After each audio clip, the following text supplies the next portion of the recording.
আজকে আমরা একদম সহজ নিয়মে ইংরেজি রিডিং শিখব, অর্থাৎ ইংরেজি শব্দ বানান করে কিভাবে রিডিং পড়তে হয়।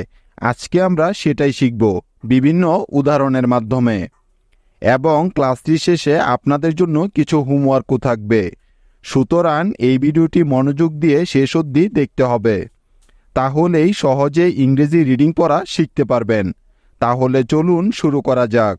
আমাদের আজকের প্রথম শব্দ মিসফিট। একটি কথা সবসময় মনে রাখবেন, কোনো ইংরেজি শব্দকে সঠিকভাবে রিডিং পড়ার জন্য শব্দটিকে প্রথমে ভেঙে নিতে হয়, তাহলে খুব সহজেই বানান করে পড়তে পারবেন। তাহলে চলুন সেই কাজটি প্রথমে করে নেওয়া যাক। এই শব্দটিকে ভাঙলে আমরা পাব প্রথমে ম, তারপরে ইকার, তারপরে দন্ত স, তারপরে ফ, তারপরে ইকার এবং সবার শেষে পাব ট। এই হলো মিসফিট। এখন আমাদের কাজ হলো শুধু এদের ইংরেজি প্রতিবর্ণগুলো বসিয়ে দেয়া। আর বাংলা বর্ণের ইংরেজি প্রতিবর্ণগুলো তো আমরা আগের ক্লাসেই শিখে নিয়েছিলাম, তাই তো? কেউ মিস করে থাকলে অবশ্যই প্লেলিস্ট থেকে ভিডিওটি দেখে নিও, কেমন? তো দেখো, সবার প্রথমেই আছে ম, তাই ম এর পরিবর্তে নিতে হবে এম, তাই না? তারপরে আছে ইকার, তাই ইকারের পরিবর্তে নিতে হবে আই, কারণ আগেই আমরা শিখেছি যে ইকারের জন্য আই বর্ণটা বসে থাকে। তাহলে ম এর জন্য এম এবং ইকারের জন্য আই, অর্থাৎ এম এবং আই এই দুটি বর্ণ একত্রে মিলে হয়ে গেল মি, এম আই মি। তারপরে আছে দন্ত স, সেজন্য দন্ত স এর পরিবর্তে নিয়ে নিব এস। সুতরাং এম আই এস মিলে হয়ে যাবে মিস। তারপরে আছে দেখুন ফ, তাই ফ এর জন্য নিয়ে নিলাম এফ। এখন ফ এর পরে ইকার আছে, তার মানে ইকারের জন্য এখানেও আই নিতে হবে, তাই তো? যা আমরা একটু আগে শিখেছিলাম। সুতরাং এফ এবং আই মিলে হয়ে যাবে ফি, মিস ফি। এখন বাকি রইল ট, তাই ট এর পরিবর্তে নিতে হবে টি, তাহলে এফ আই টি মিলে হলো ফিট, মিস ফিট। সুতরাং এই শব্দটি থেকে আমরা মোট দুটি সিলেবল পাচ্ছি, যেমন এম আই এস মিস এবং F I T fit, miss fit. Misfit অর্থ হলো অযোগ্য বা বেমানান। দেখলে তো কত সহজে এই শব্দটা তোমরা বানান করে পড়ে ফেলতে পারছো। এবার চলো নেক্সট শব্দে যাওয়া যাক।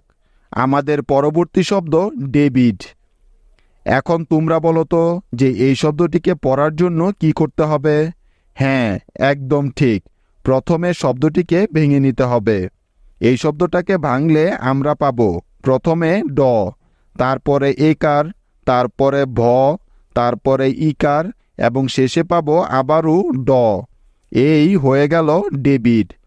এখন আমাদের কাজ হলো এদের ইংরেজি প্রতিবর্ণগুলো বসানো, তাই তো? যেমন এই শব্দটির প্রথমেই পাচ্ছি ড, তাই ড এর পরিবর্তে নিতে হবে ডি, কেননা ড এর ইংরেজি প্রতিবর্ণ হলো ডি।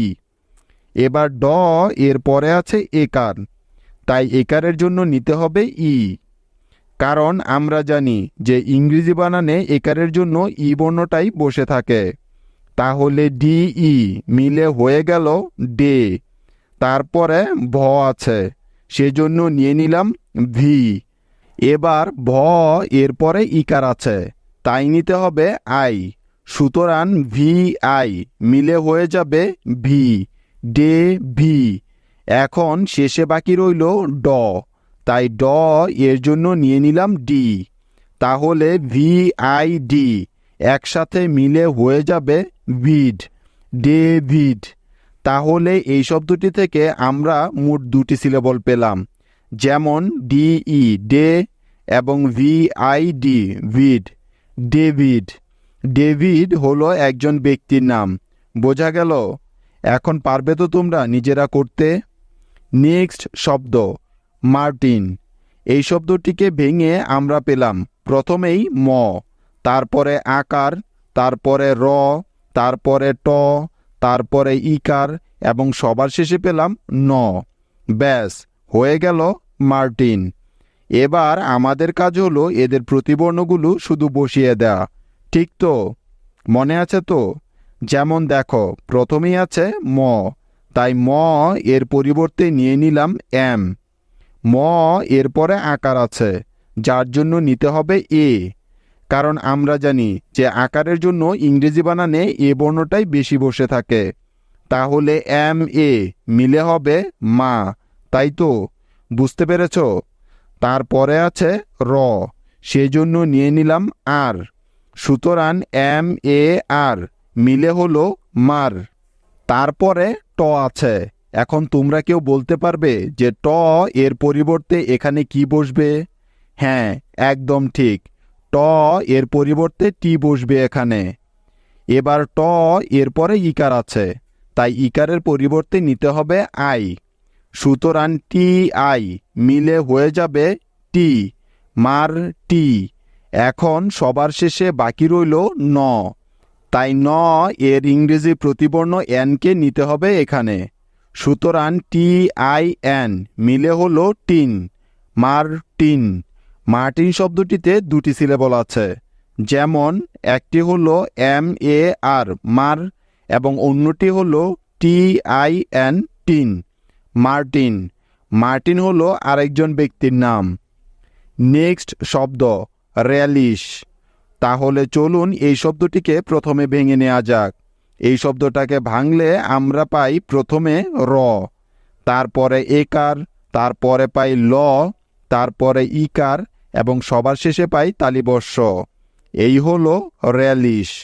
এবার আমাদের কাজ হলো এই বাংলা বর্ণগুলোর ইংরেজি প্রতিবর্ণগুলো বসানো। তাহলে চলুন প্রতিবর্ণগুলো বসানো যাক। যেমন প্রথমেই আছে র, তাই র এর পরিবর্তে নিয়ে নিলাম আর। তারপরে একার আছে, সেজন্য অবশ্যই নিতে হবে ই, কারণ আমরা শিখেছি যে একারের জন্য ই বসে।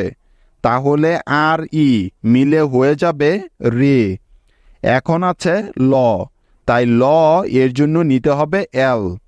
ল এরপরে ইকার আছে, তাই নিয়ে নিব আই। সুতরাং এল আই মিলে হলো লি, রে লি। এবং সবার শেষে বাকি আছে তালিবর্ষ। এখন তোমরা কেউ বলতে পারবে যে তালিবর্ষ এর পরিবর্তে ইংরেজি কোন বর্ণটা বসবে? হ্যাঁ, একদম ঠিক, তালিবর্ষ এর পরিবর্তে এস এবং এইচ, এই দুটি ইংরেজি বর্ণ একসাথে বসবে, ঠিক তো? মনে আছে তো সবার? তাহলে এল আই এস এইচ মিলে হবে লিশ, রে লিশ। এই শব্দটি থেকেও আমরা মোট দুটি সিলেবল পেলাম, যেমন আর ই রে এবং এল আই এস এইচ লিশ, রেলিশ। রেলিশ অর্থ হলো স্বাদ বা রুচি। কি বোঝা গেল? ঠিক তো? এখন তোমাদের হোমওয়ার্ক দেওয়ার পালা। তোমাদের আজকের হোমওয়ার্ক হলো ফ্যামিন, দ্বিতীয় হোমওয়ার্কটি হলো ডেনিম এবং সর্বশেষ হোমওয়ার্কটি হলো রেমেডি। এবার তোমাদের কাজ হলো ইংরেজি প্রতিবর্ণগুলো ব্যবহার করে এই শব্দগুলোকে ইংরেজিতে লেখা। আশা করি তোমরা সবাই এই নিয়মটি বুঝতে পেরেছ এবং এই হোমওয়ার্কগুলো তোমরা সঠিকভাবে করতে পারবে। আজ এখানেই শেষ করছি, দেখা হবে শীঘ্রই। সে পর্যন্ত টেক কেয়ার, বাই।